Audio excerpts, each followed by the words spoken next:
que un día ya no había que comer y se nos veía el espinazo. Pero el terrateniente nos mandó a dar de plomazos. El patrón nos entregó y el ejército nos mató. Mi pueblo jamás podrá olvidar un triste enero de 1932.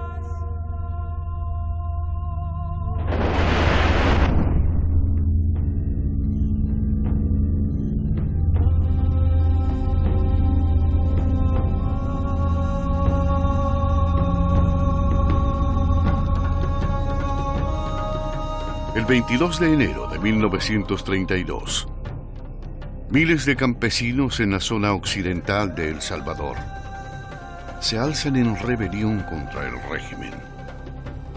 Armados con machetes, atacan las haciendas de los grandes terratenientes y varios cuarteles. Como respuesta, el gobierno despliega presencia militar en todo el país.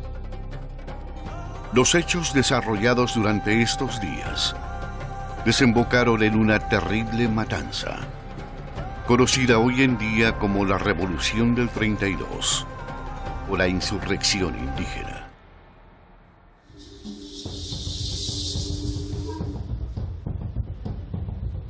La masacre del 32 es todavía un capítulo oscuro en la historia de El Salvador. Hasta hoy, son muchas las versiones sobre los hechos que se desarrollaron en esos días. De forma cruda y despiadada, el ejército terminó con las vidas de miles de indígenas, mientras también trataba de aplacar el levantamiento comunista que se alzaba en ese mismo momento. Los hechos del 32 han tenido consecuencias que hoy en día son palpables en la sociedad de El Salvador, sobre todo en la población indígena.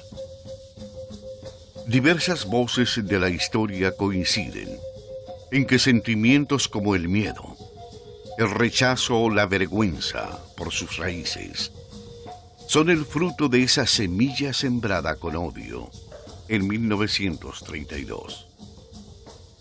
¿Qué hechos se desencadenaron en El Salvador para que se produjera este etnocidio? La crisis del café tuvo grandes efectos en el occidente del país, una zona que estaba mayormente poblada por campesinos e indígenas pipiles. Los pueblos izalcos son una evolución de los toltecas que llegaron a la región, ¿no? Los toltecas, como sabemos, se encuentran en el centro de México, y hay una serie de migraciones estableciéndose entre el siglo IX, el siglo X, el siglo XI, y una de estas migraciones, aquí se hace como un nombramiento de algunos líderes de Topiltzin-Axil, ¿no? Esto no es tan seguro, digamos, es más una interpretación, pero hay una interpretación sobre Topiltzin-Axil en torno a que él lidera esta migración a la región, y en esta región se establecen algunas ciudades importantes. Digo, esta ciudad de Cihuatán, que encontramos en el norte de El Salvador, es una de las primeras ciudades toltecas que ya establecidas, y a partir de toda la involucramiento con la naturaleza, el desarrollo de la cultura se va estableciendo y va formándose una nueva cultura, que es lo que llamamos ahora la cultura de los pipiles. La raza pipil procede de una rama de la civilización tolteca en México. Llegaron a El Salvador aproximadamente en el año 1000 después de Cristo, a raíz del colapso del Imperio Tala. En el año 1050, erigen las ciudades de Cuscatán y Tecpan Izalco. En las tierras de El Salvador, los pipiles encontraron los recursos suficientes para poder establecerse. El volcán de Izalco, testigo de aquel asentamiento, arropó a la nueva civilización. Bajo el amparo de la naturaleza, se formaron poco a poco los pueblos de Occidente.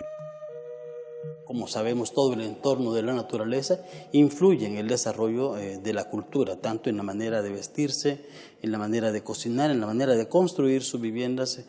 Cualquier cosa que el ser humano haga, y en este contexto histórico del que estamos hablando, es incidido a partir de los elementos de la naturaleza. Así que estos toltecas evolucionados culturalmente se convierten en pipiles y establecen varias ciudades, entre estas los cuatro Izalcos, también las Marías y el caso de Cihuatán.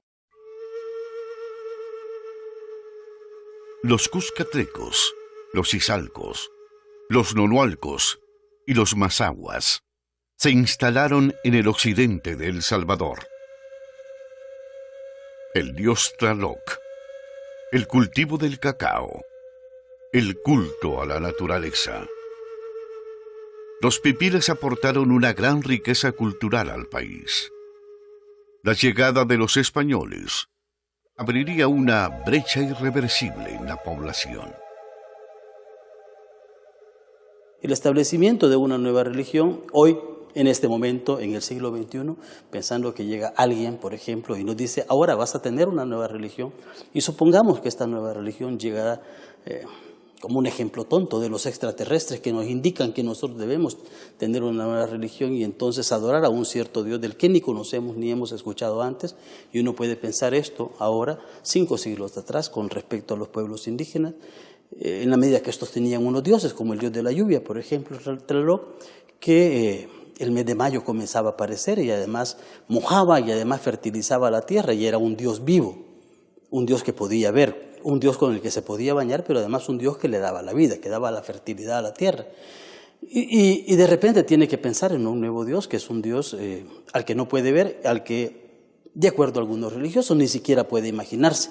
Esto es muy incomprensible en una mentalidad que apenas comienza a conocer a uno de los dioses. Quiero decir que la religiosidad tardó su tiempo para poder introducirse completamente en la memoria, en la mente de los pueblos indígenas, muy probablemente 4 o 5 generaciones para poder desarrollar esta incidencia. Y a partir de esto, pues muchos de los pueblos originarios, muchos de los pueblos indígenas hoy día, probablemente son mucho más religiosos que la gente que vive en las ciudades. Hoy en día, la religión católica continúa vigente en las comunidades. Las deidades arraigadas en la cultura pipil se han ensamblado con el cristianismo y conforman un mosaico de cultos que encuentran su mayor representación en las cofradías.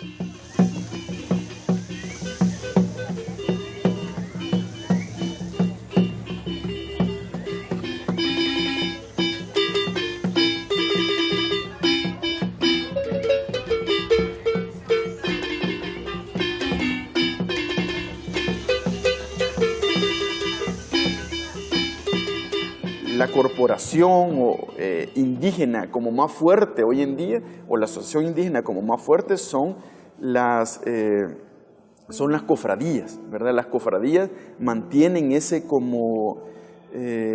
organización fuerte que todavía es colonial, obviamente, pero sí es como más fuerte en la cuestión indígena. El papel de las cofradías se había ido instalando progresivamente en las comunidades indígenas de Occidente, no solo como parroquias, sino como una asociación de hermandad, desde donde se velaba por la seguridad de sus miembros. Además, desde las cofradías se procuraban los medios económicos, logísticos y humanos para las celebraciones patronales o mensuales. Cristino es actualmente mayordomo de la cofradía Corpus Christi. Los griegos decían que religare es estar atado a Dios. Entonces ellos buscaban esa forma, los antiguos. Y entonces de ahí viene donde los conquistadores fue bien fácil hacer grupos y empezar a poner líderes. Entonces las cofradías fueron traídas por los españoles,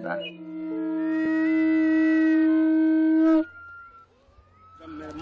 El alcalde de lo común coordina, al mismo tiempo, los mayordomos de todas las cofradías. En el camino teníamos que hacer estaciones, teníamos que pasar por lugares conflictivos, lugares que son de gran negatividad para los pueblos originarios.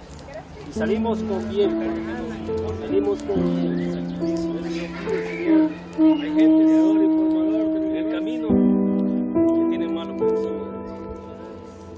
Que no suframos ninguna situación que me emane de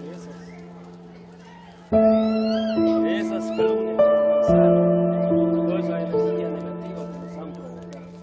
El alcalde del común tiene su propia función de trabajo, su propia función, velar porque todos los mayordomos de cofradía puedan ir superando sus cosas o reunirse y estar de acuerdo. En las cofradías, los fieles piden a Dios a través de un santo o una virgen. Las cofradías se sustentan con la misma gente. Es propio de cada pueblo que las personas le piden a Dios a través de algún santo.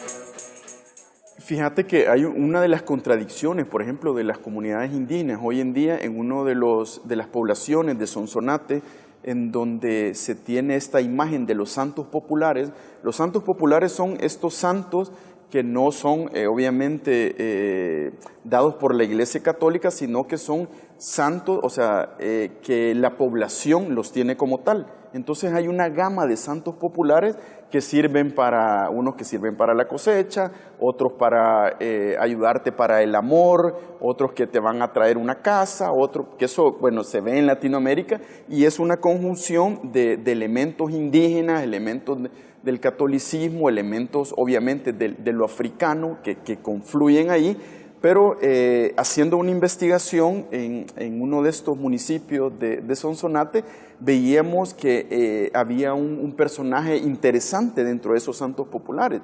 Y ese santo popular, pues, servía para la gente que estaba siendo extorsionada por las pandillas o que la gente que sentía inseguridad en su casa por tal o por cual razón. Entonces, a través de este santo popular, se le pedía para que intercediera, ¿verdad? Se intercediera para que lo liberara de todos estos males. Resulta que este santo popular, en una de las comunidades indígenas de Sonsonate, se estaba trabajando y era la fotografía del general Martínez Hernández, ¿verdad? Entonces ahí como ves las contradicciones, los indígenas solicitándole, algunos indígenas, obviamente no todos, algunos indígenas solicitándole y creyendo en este santo popular que sirve para que te dé seguridad, ¿verdad? En un país, como sabes, tan convulso y con alta violencia.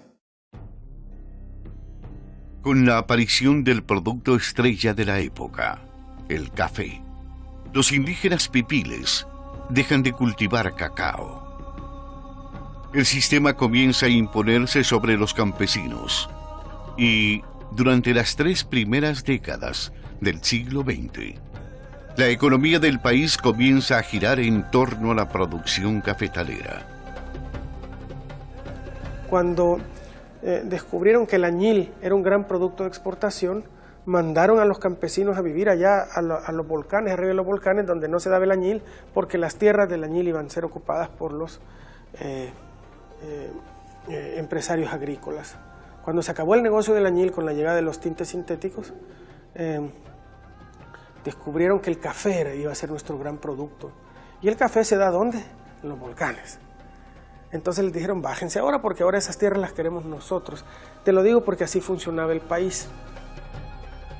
Surgió por la acumulación de riquezas de un pequeño grupo de hacendados y comerciantes, aprovechando el negocio cafetalero.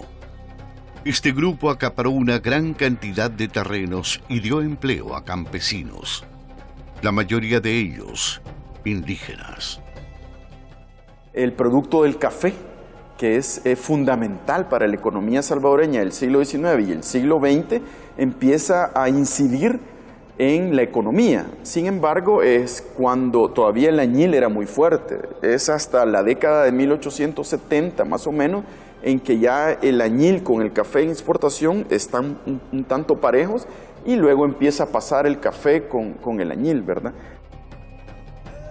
En 1881 y 1882, el Estado decretó la abolición de las tierras ejidales y comunales, con el propósito de promover la propiedad individual y el desarrollo nacional.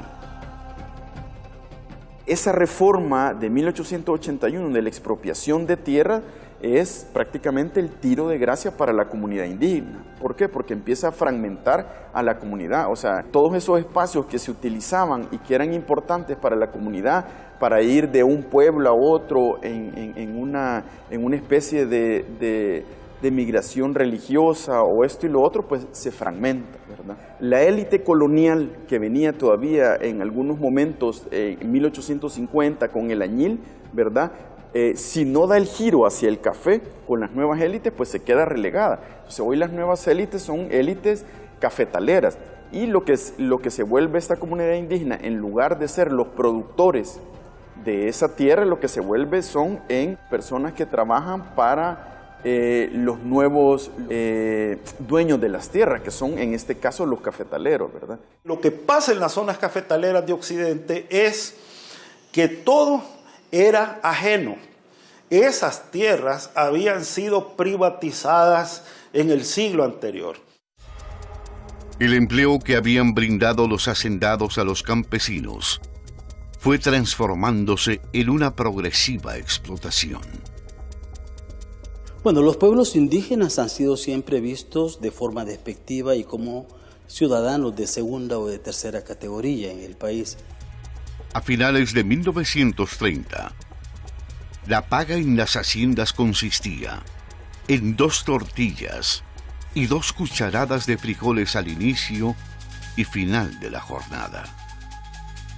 El valor que el hacendado daba al trabajador era extremadamente bajo.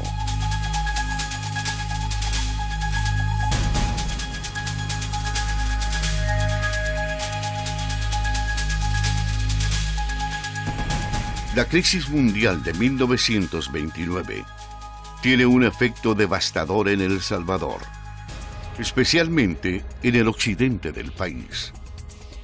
Los precios del café se desploman y el gobierno del momento entra en crisis.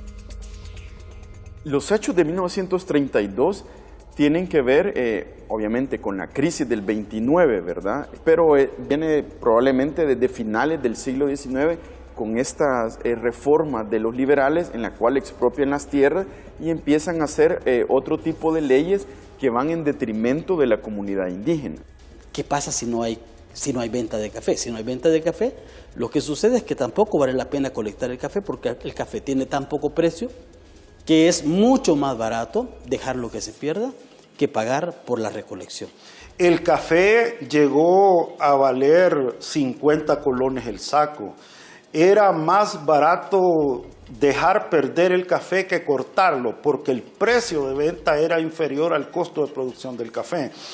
Entonces, resulta que en las zonas cafetaleras se sentía un olor del café maduro cayéndose y pudriéndose en el suelo, ¿verdad? Y como el país basaba toda su estructura económica en la agroexportación, en el café, sufre un gran golpe con la crisis del 29 en Estados Unidos. Y claro, como cada vez que hay una crisis económica en este país, los empresarios empiezan a buscar quién se tiene que sacrificar por ellos. Entonces, la pobreza es tal en la mayor parte de la población que se empiezan a organizar para exigir sus derechos, y sus derechos son básicos, es nos estamos muriendo de hambre, es no alcanzo a alimentar a mi familia. Pero ¿Cómo era el sistema político que se había instalado en el país? ¿De qué forma afectaba a todo el campesinado que sufría la crisis cafetalera? Cuando llega esta oligarquía cafetalera, cuando el café se convierte en el principal, entonces viene una serie de gobiernos que de manera pacífica y tranquila y sin sobresaltos se trasladan el poder, ¿verdad? El general Tomás Regalado entrega el poder en 1903, le sigue don Pedro José Escalón, le sigue Fernando Figueroa, le sigue don Manuel Enrique Araujo, aunque a don Manuel Enrique Araujo lo matan, ¿verdad? Le sigue Carlos Meléndez, le sigue Jorge Meléndez y le sigue Alfonso Quiñones Molina. Hasta eso permite que ciertas obras de progreso en el país comiencen a verse. Esa larga paz cafetalera, ¿verdad? ¿Por qué en Morazán y Chalatenango, 2 departamentos del Salvador, no llegaba el ferrocarril? Porque no había café. Entonces, el ferrocarril y las vías de comunicación del país era de los centros de producción a los puertos. Eso era lo que necesitaba estar bien conectado. Lo demás estaba completamente abandonado. En 1927, cuando entrega el poder el último don, que es don Alfonso Quiñones Molina, entonces viene una situación en que hay una fractura al interior de esa clase política. Hay un ingeniero que había estudiado en Inglaterra, había sacado su título en Inglaterra, que había estado de pupilo en la casa de un dirigente del Partido Laborista, y es el ingeniero Arturo Araujo. Arturo Araujo llega al poder, junto al Partido Laborista. Pero en 9 meses, su gobierno es derrocado por un golpe de Estado. El general Maximiliano Hernández Martínez hereda el cargo de presidente en una curiosa carambola que lo coloca en el poder. Se abre entonces un período de gobiernos autoritarios y una de las etapas más crudas del país, que se inicia con la terrible masacre de 1932.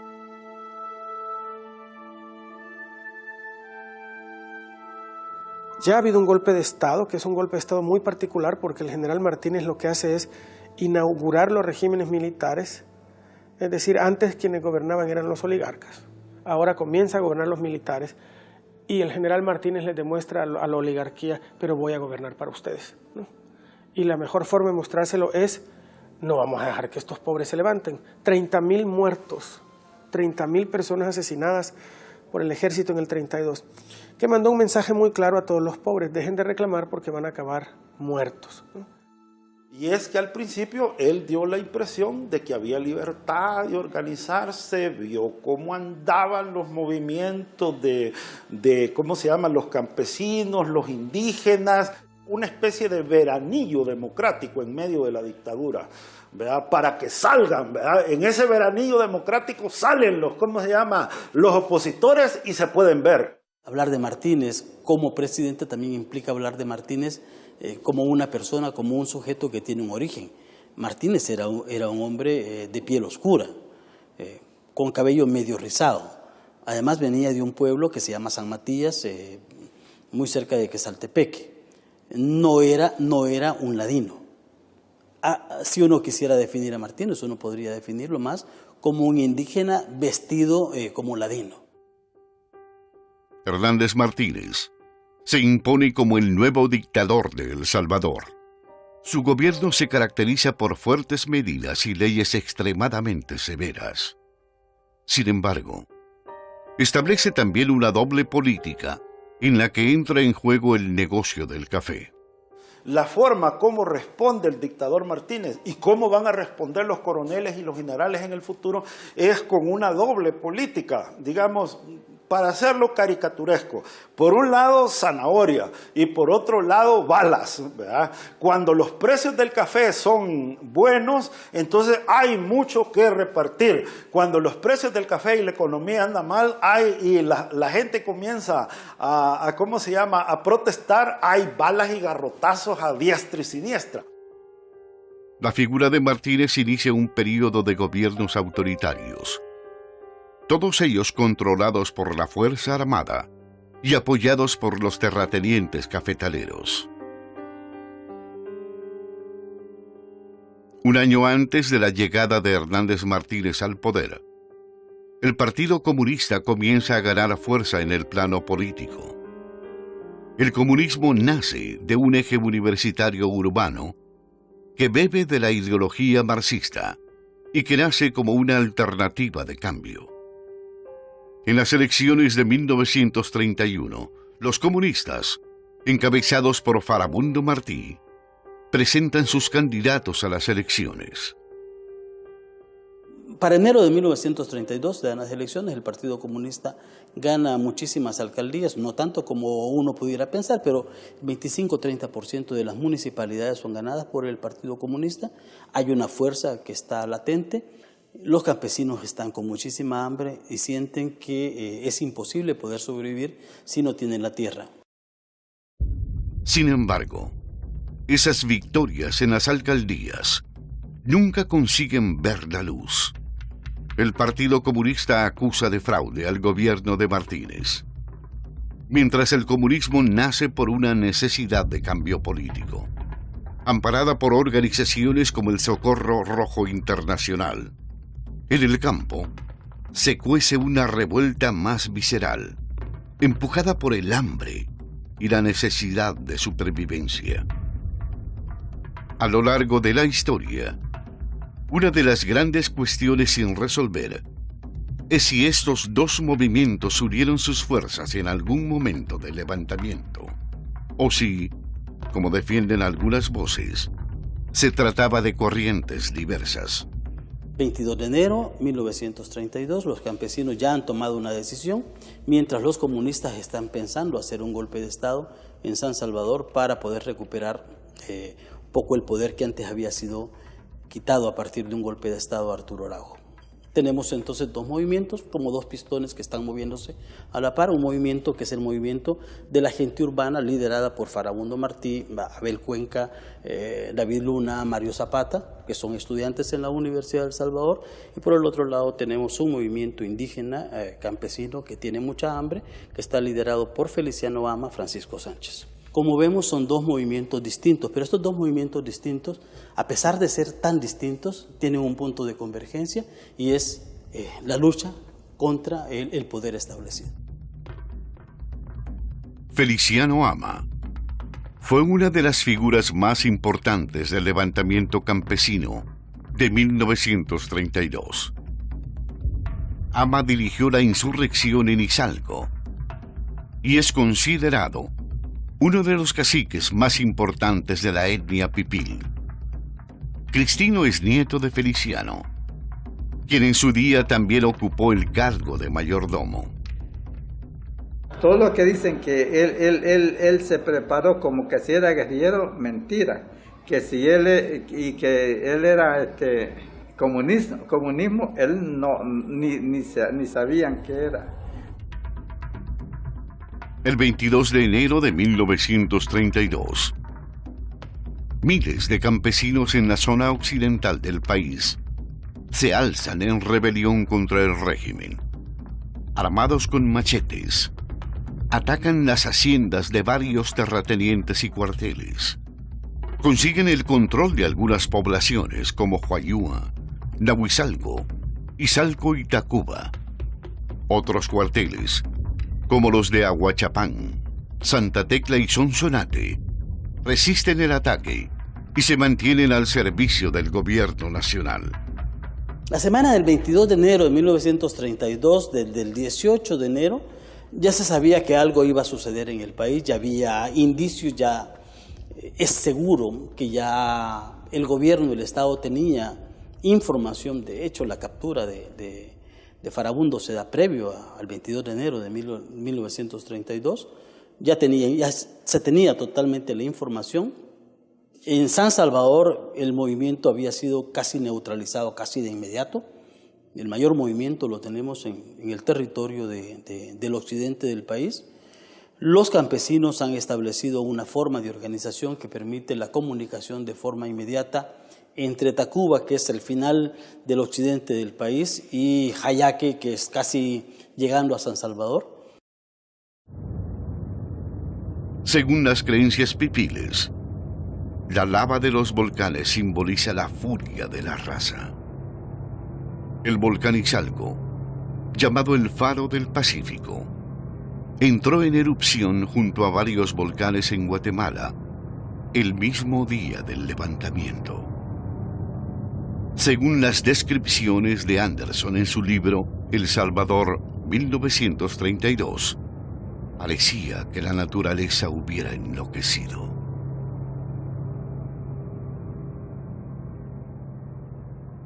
Y la noche del 22 de enero, casi simultáneamente, los indígenas se levantan para lograr la recuperación de la tierra, llegando fundamentalmente a los grandes centros urbanos y buscando a los administradores de la tierra, en muchos de los casos, para poderlos sacar, poderlos golpear, apresarlos, etc. Y en unos pocos casos, por lo menos hay un caso documentado de Fradeli en Huayúa, en donde este es sacado de su casa, golpeado y asesinado en frente de su esposa y de sus hijas, y probablemente sus hijas violadas también, ¿no? Quiero decir que el movimiento en esta gran masa de indígenas y campesinos puede y pudo volverse incontrolable en ciertos momentos, pero había un objetivo claro, que era el objetivo de la recuperación de la tierra. La verdad es que nadie puede ser pacífico a la hora de recuperar algo que no le van a devolver.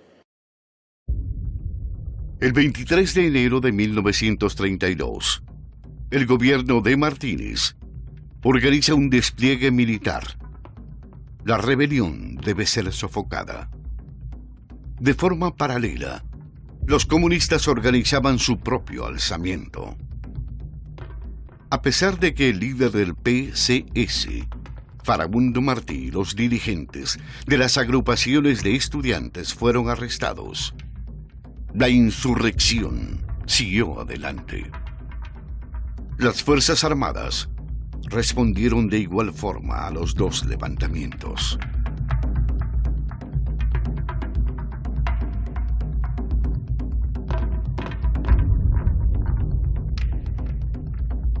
El desarrollo de los hechos que siguen son muy tristes, porque muy probablemente hay alrededor de 1.000 o 1.200 muertos cada uno de los días. José Tomás Regalado envía una nota diciendo que a esa altura ya tienen liquidados 4.200 bolcheviques, que es la manera como se refiere a estos indígenas, ¿no? La represión dura más o menos 2 meses. No pensemos que durante estos 2 meses la represión se da en el mismo nivel, pero que la represión tiene un efecto importante, sí, y que tenemos hechos documentados, por ejemplo, en el caso de Nahuizalco, en donde 700 indígenas son llamados por el alcalde para decirles que lleguen, que no va a pasar nada, que por ser indígenas no les va a suceder nada, que además les van a otorgar una carta o un carnet en el cual dice que ellos no participaron en la lucha. El alcalde engaña a la población con esto, llegan más o menos 700 personas al Parque Central en Nahuizalco y ahí son asesinados con ametralladoras por el ejército de los 700. En el caso de Izalco sabemos que el número de asesinados en Izalco es muchísimo, tanto muchísimo que las calles tuvieron que ser levantadas para poder construir fosas de carácter común. Allí quedaron miles. Pero fíjese que ya van a salir, decía un cabo Azbún, era turco.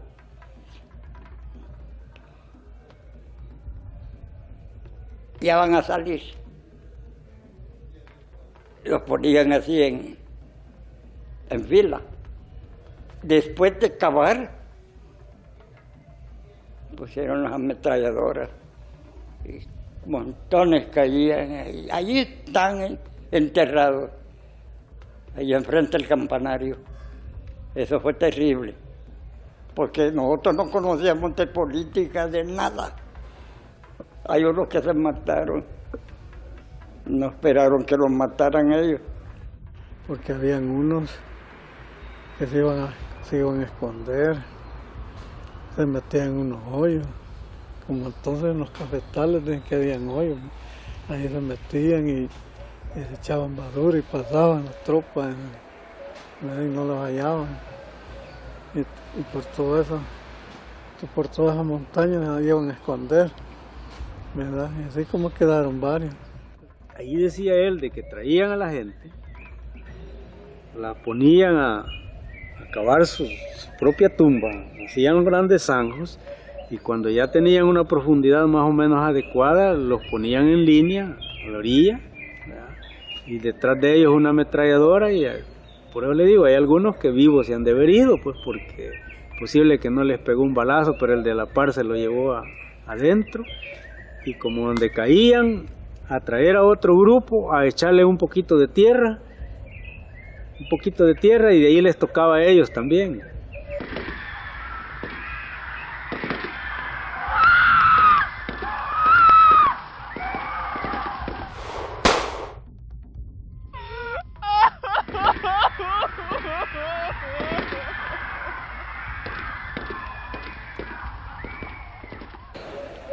Salían a buscarlos por todo esto. Pero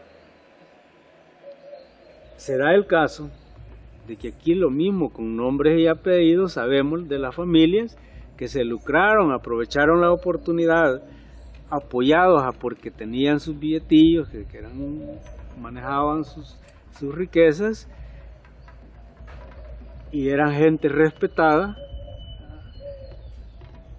abrían sus puertas para decirle, venite, aquí no te pasa nada.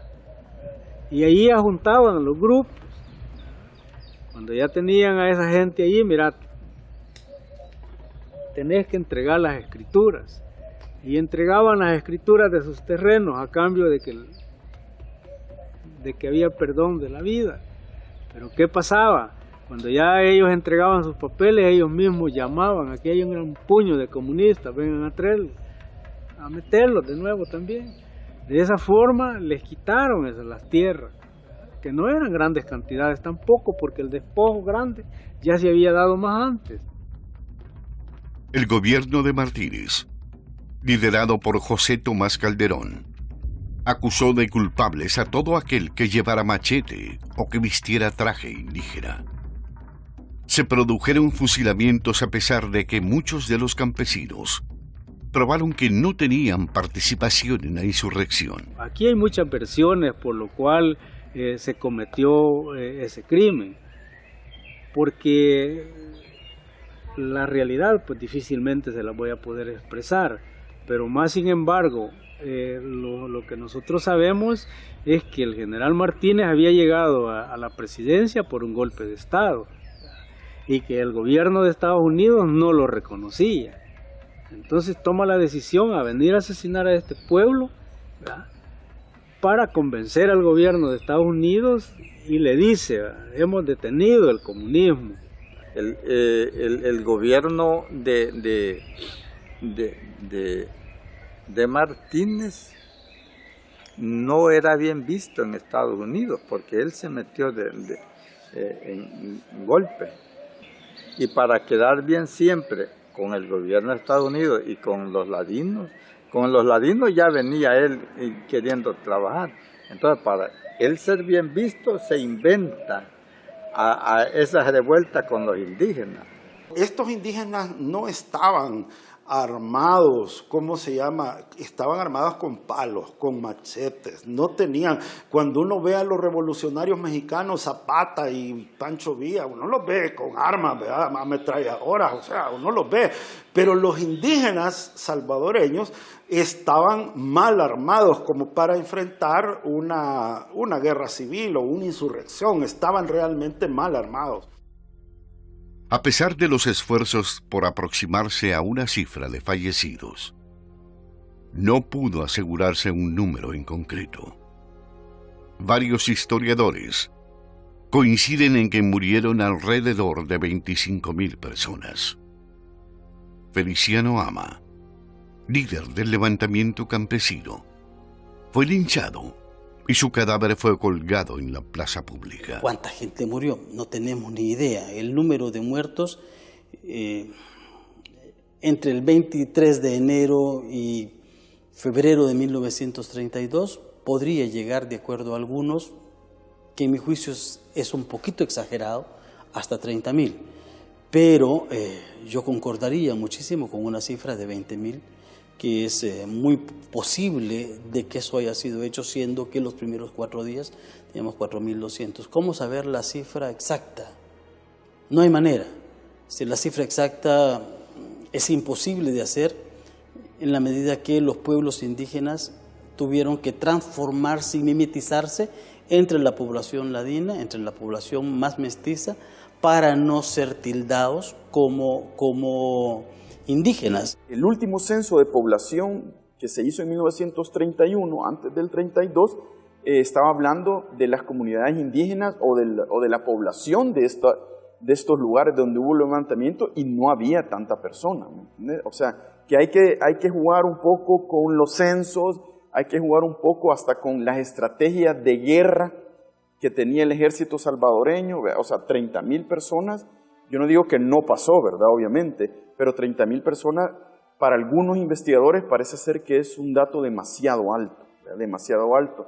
Sin embargo, no estoy queriendo decir que no pasó ni que hubo un asesinato masivo, ¿verdad? Sin embargo, lo que yo quiero decir es que hay que hacer mucha más investigación a partir de otras fuentes, de datos de ese tipo. Aquí podemos hablar de Nahuizalco, empezando por Izalco, Nahuizalco, Tacuba, Santo Domingo, Salcuatitán, Guayúa. Toda esta parte fue masacrada en 1932, más o menos con unos números por ahí de entre 30 a 35.000 asesinados en la zona de Occidente. Izalco abonó 10.000, un pueblo que, si lo vemos en aquella época, ¿cuántos habitantes pudo haber tenido? Si ahorita andamos con 75.000, en aquella época me atrevo a decir de que lo mucho algunos 20, 25.000 tenía aquí, pues, y haberle asesinado 10.000, dejaron a un pueblo, pues, porque lo que querían era acabar con toda esa gente que ya tenía razonamiento, solo dejaron los niños. A lo largo de la historia, una de las cuestiones que permanece flotando en el aire es si la rebelión campesina se organizó en torno al levantamiento del Partido Comunista, o si, por el contrario, se trataba de dos movimientos diferentes. Aquí se puede pensar mucho si Farabundo Martí y los otros miembros del Partido Comunista aprovecharon este momento en donde los campesinos tenían la necesidad de recuperar la tierra y habían creado una organización para esta recuperación, y además tenían la pasión para recuperar la tierra, o si efectivamente los campesinos podrían haber caminado por sí solos, sin la conducción, sin la orientación y sin la alianza con los comunistas. Para muchos este movimiento es un movimiento totalmente comunista, y se ha tildado a los campesinos como comunistas también, como un levantamiento comunista indígena en El Salvador. Para otros que medio entendemos el asunto, sabemos que no es así, que el tema está relacionado más con un tema de pobreza, con un tema de hambre, con un tema de recuperación de la tierra, y esto no es por nada comunista, es una necesidad natural, es una cuestión de carácter pragmático además, para la recuperación de la tierra y poder entonces cultivar el maíz, cultivar el frijol y poder comer. El reclamo de nuestros abuelos, porque ya no aguantaban el hambre, la miseria, la marginación, esa esclavitud que le habían impuesto, pues necesariamente empezaron a reclamar muy fuerte. Y eso fue lo que dio para que ellos tomen la decisión en asesinarlos. Algo de que aquí directamente lo han querido vincular con el mal llamado comunismo, en la cual yo me atrevo a decirlo, desconozco lo real que es el comunismo, pero ese fue el tono. Lo que pasa que, mira, las últimas investigaciones pues te dicen que el levantamiento comunista como tal no fue, ¿verdad? O sea, hubo parte de acción del Partido Comunista y de otros grupos, ¿verdad? Como te digo, el Socorro Rojo, pero más bien es un discurso que le convenía tanto a la izquierda salvadoreña como a la derecha salvadoreña. O sea, le conviene, ¿vea? Uno por decir, bueno, nosotros hicimos el levantamiento del 32 y los otros por decir, somos los descendientes de esos que aplacaron el comunismo. Entonces, en este casi yin-yang, ¿verdad?, de levantamiento comunista, se pasan llevando a los verdaderos, digamos, a los verdaderos actores o agentes del levantamiento, que son las comunidades que estaban queriendo tener mejoras. No es verdad que los comunistas del Socorro Rojo o del Partido Comunista que se fundó en 1930 en las orillas del lago de Ilopango, no es verdad que ellos hayan sido los que dirigieron la insurrección campesina. Así se vendió. Eran ¿verdad? La verdad es que ahí lo que tenemos es gente hambrienta, desesperada. Era hasta una virtud despreciar al indio, ¿verdad? Era hasta una virtud. Tras sofocar la rebelión, el gobierno de Hernández Martínez inicia un proceso de represión hacia los opositores. Sin embargo, utiliza también mecanismos para minimizar los hechos del 32. Entonces Martínez desarrolla todo este trabajo posterior para poder generar en la población un sentimiento de que eso no sucedió nunca y de que él tampoco es enemigo de los indígenas. La respuesta del general para contener la represión fue excesiva, ¿verdad? Pero después de los sucesos del 32, después él implementó una política cultural indigenista. Entre los indígenas, la matanza tiene consecuencias irreversibles. La masacre inyecta un miedo atroz en las comunidades y los pipiles reaccionan con pánico hacia los militares. Los pueblos indígenas tuvieron que transformarse y mimetizarse entre la población ladina, entre la población más mestiza, para no ser tildados como indígenas. Es decir, tuvieron que cambiar su manera de hablar, dejaron el náhuatl para poder comenzar a hablar el español. Los hombres se fueron convirtiendo en trabajadores en la ciudad como carpinteros, artesanos, fontaneros, albañiles, etc. Y dejar su tarea dentro del campo. Dejar de ser cultivadores, dejar de ser agricultores, y las mujeres que empezaron a trabajar en las casas de la gente ladina en las ciudades. Entonces, ¿cuánta gente hizo esto? No tenemos una idea. La idiosincrasia propia de los pipiles se resquebraja después de 1932. Las mujeres dejan de utilizar el refajo, prenda típica de la vestimenta indígena, que se utiliza cada vez menos.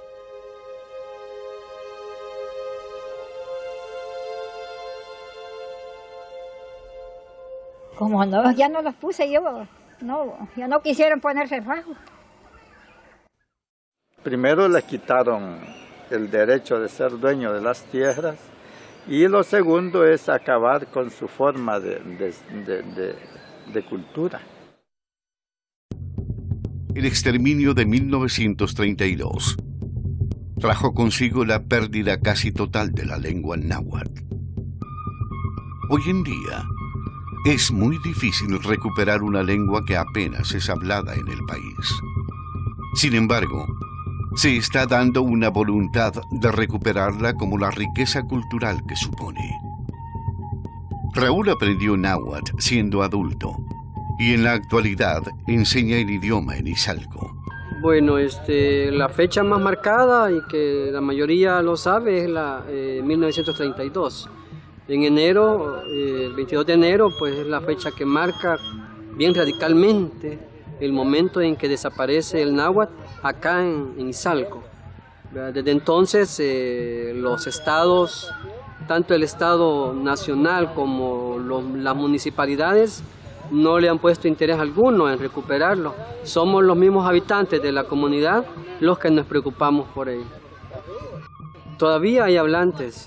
Tenemos acá un municipio de nombre Santo Domingo de Guzmán, que es el que tiene más nahuablantes. Quizás porque está bien alejado de la ciudad, pues es un pueblo que ha mantenido a muchos ancianos que aún lo hablan.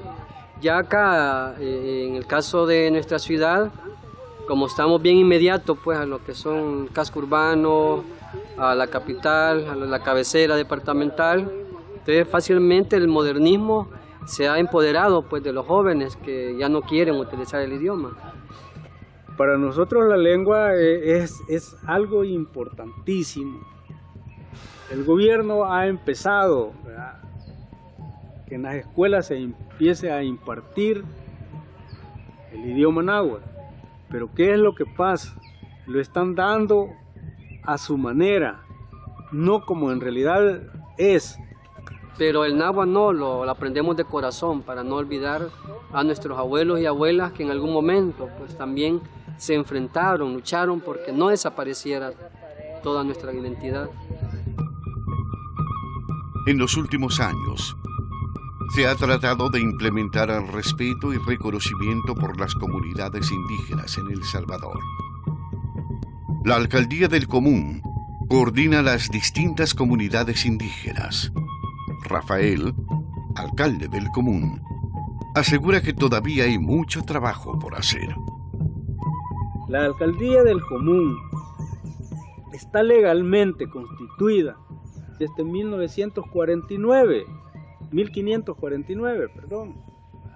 Desde allí viene la Alcaldía del Común, la cual ha sido reconocida por la ONU, la cual el 12 de junio se cumple un año de que también aquí la Asamblea Legislativa por decreto reconoce a nuestro pueblo. Y le digo esto porque ¿a dónde están los otros pueblos? Si no hay un gobierno ancestral, es el único. Las poblaciones indígenas fueron desapareciendo hasta encontrarse en el siglo XXI en una condición de casi extinción. Tras la matanza de 1932, la presencia militar en la zona fue persistente, con el objetivo de mantener bajo control a los campesinos.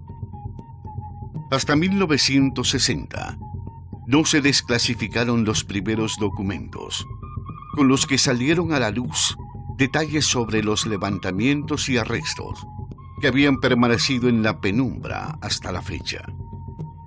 Nosotros no sabíamos nada de la matanza del 32. Fue hasta que llegamos a la universidad que empezamos a oír los libros, ¿verdad?, como el de Andersen, los libros, ¿verdad?, como el de...